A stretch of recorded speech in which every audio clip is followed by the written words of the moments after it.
Something's going on at Ubisoft, and I don't think anybody is surprised because they're usually that company that can take the ire from the gaming community the harshest. Usually, whenever there seems to be a finger to point, it appears that Ubisoft is always the object to be pointed to, even though other companies may be taking similar steps, doing similar things, or even in many cases being worse. However, seems like the gaming scene is now way more polarized than Ubisoft could have envisioned, that emboldening their creators to take steps that gamers probably don't like is seemingly costing them on a financial level, on a social level, on a fiscal level, and ultimately may have some, I say consequences economically. Now, when you piece it all together, you can see some of the news stories coming out. Before I even jump into this news story, let me take some time to kind of wonder what the heck just happened the last few weeks. I made these videos where I talked about how Ubisoft Massive and some of the creative within the studios can lay away from the politics, the ideology, and the preaching to their gamers. And to that effect, I saw some individuals come here with some really strange comments. One of them was talking about, oh, what do you mean by that? The other one was talking about, oh, these are somewhat dog whistles and whatnot. See, you can dog whistle yourself away from the GamerDad channel. I don't have time for this nonsense. We've been with Ubisoft Massive for going on 10 years in some of our cases. So a lot of these fugazi folk that are fake, community members that think that they're going to try to come in here and make us have a conversation the way that will be, in a sense, appropriate for their ears. You can shut your ears and you can shut your mouth and you can get out. This is a very serious matter.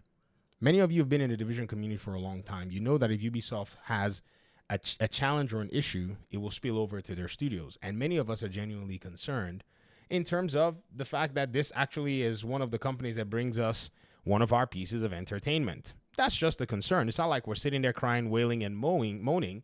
We understand that if they cannot deliver, some other company is going to deliver. However, I think it's important that we take note of what's going on. Insider Gaming has received an internal memo from Ubisoft CEO Yves Guillemot that was sent to staff before today's earnings call. The memo includes announcing the Assassin's Creed Shadows delay and the news that Star Wars Outlaws underperformed.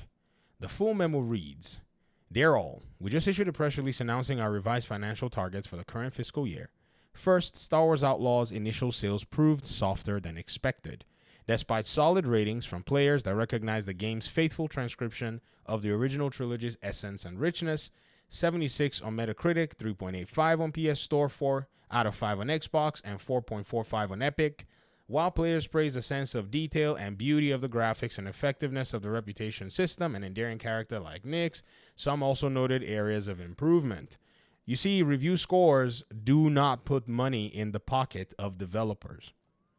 Review scores don't do jack squat. In fact, for those of you who've been in Division community, y'all remember people like Angry Joe rated a Division 1 a 6 out of 10. Do you remember that? Like, do you remember the reviews for a game like Division 1? It was the community and the people who actually vibed with the game that continue to support the game and continue to spend money in the ecosystem and continue to make videos over the game and so on and so forth. Because we got to see what the game was, putting out there. Now, check this out. This is interesting at the end of the day. Listen to this. So it says this. In today's ultra competitive market, I'd polarize to that. Players expect extraordinary experiences and ultra polished games on day one. We need to continue to improve when it comes to fine-tuning our games and delivering outstanding gameplay. This is what will enable Ubisoft to again create the best games in the industry. Consequently, we decided to delay Assassin's Creed Shadows to February 14th, 2025. The game is already playable and of high quality and has all the features the team wanted to integrate into this ambitious experience. This unusual decision at such an advanced stage is motivated by a desire to offer an optimal experience from launch on all platforms and various PC configurations, and to remove the small frictions we typically use to address the in-post-launch title updates. We will also use the extra time to complement the experience with a few high-impact secondary quests that will bring even more memorable moments.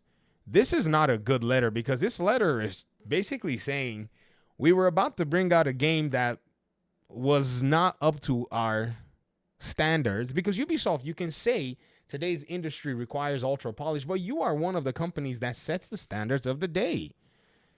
This is very damning. And now you want to say you're going to add some updates. So basically, these are modes in the game or DLC that could have come with the game that you were going to cut out to sell extra of to make more money. Is this really the issue, or is there another issue that y'all are dodging that you don't want to address openly in this particular letter? Because all these things that y'all are saying, you had the same challenges in Star Wars. You know, you brought it out with some DLC or whatever that's going to come later, and then you brought it out with some challenges and some issues in terms of mechanics not being polished. And we know y'all's development pipeline. Those of us who've played The Division, maybe this letter can probably resonate to other people out in the industry, but man, we don't play y'all's game. Well, one of y'all's game, and we saw a lot of challenges with that game. So I don't understand what this letter is really trying to say.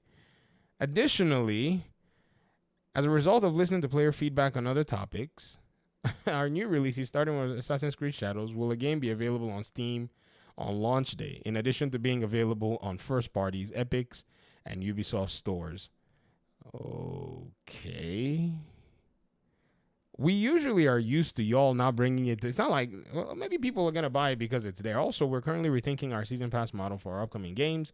For Assassin's Creed Shadows, all players will have access to the game at the same time, and those who have pre-ordered the game will get the first expansion for free. This could also be damage control to ensure that the story does not necessarily leak, in a sense.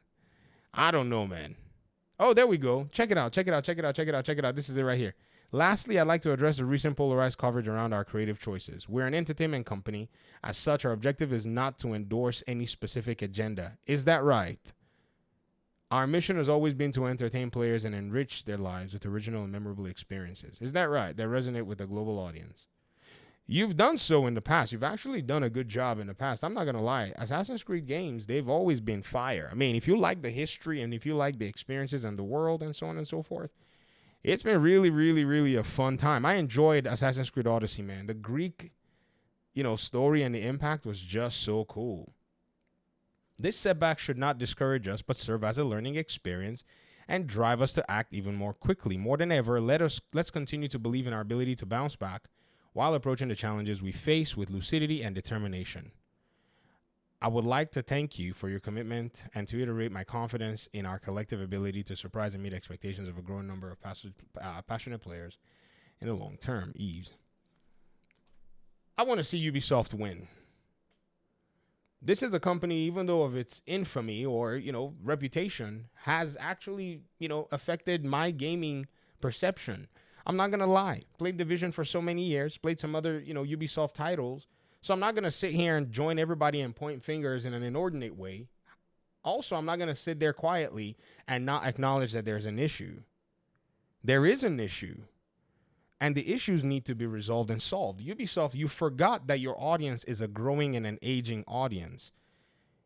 It's not an audience that you dream of. I see your creatives are sitting inside of a cubicle somewhere, and they're dreaming this audience that's going to play their game. That's not an audience that's actually based in reality. The people that buy your games are people who have standards and values and, perceptions, and they have the things that they truly believe in. Their children will play your games if your games are representative of just the pure entertainment rather than agendas. But once you put agendas, you ultimately impede your capability to penetrate their walls that they have up. People have their walls up. This is such a polarizing time that you will let a creative go haywire and talk nonsense and let these creatives just go. And it's not just Ubisoft that's doing anything. It's just everything is a buildup of everything all over the place. I see creatives and developers and other games that players are criticizing, talking, and just running their mouths. I call them brand killers. Shut those people up. Let HR send them a letter to shut their mouths. They're going to ruin this thing. Sometimes shutting up is the best way to go. But some people decided they were going to chime in, not knowing they were putting gasoline in fire. Here we are. You're rethinking your life. What a mess. What a colossal mess. at the same time, you abandoned the division and a community of gamers that were standing by through thick and through thin. I don't know if there's room for recovery in the way that Ubisoft would like it, because this is game number 3 that is going its own direction. It's like game number 1 was Avatar. It just went under the radar unnoticed. Then it was Star Wars. There was already a polarized conversation around Star Wars by the time this game was coming. And now it's Assassin's Creed. I just hope Division can just make it through and, just make a core game, just, just make a Division game, and I think you should be fine. But man, by golly, you go make a Division game that is not representative of what your community wants. Well, I wish you good luck. I think the creatives can do what needs to be done. I know they can. They've done it before. They can do it again. They just have to get out of their little bubble and make games for their real bosses. Your bosses are the gamers. It's not Eve. His company is getting reviewed because he has investors and shareholders. Those are, other layers of control. But really, we kind of run the ship. Because if we don't put money into your coffers, investors get nothing. So actually, gamers have now recognized that we're calling the shots. And man, it was the one thing that a lot of people did not want, gamers to know. Or at least wake up to and realize. But y'all woke them up.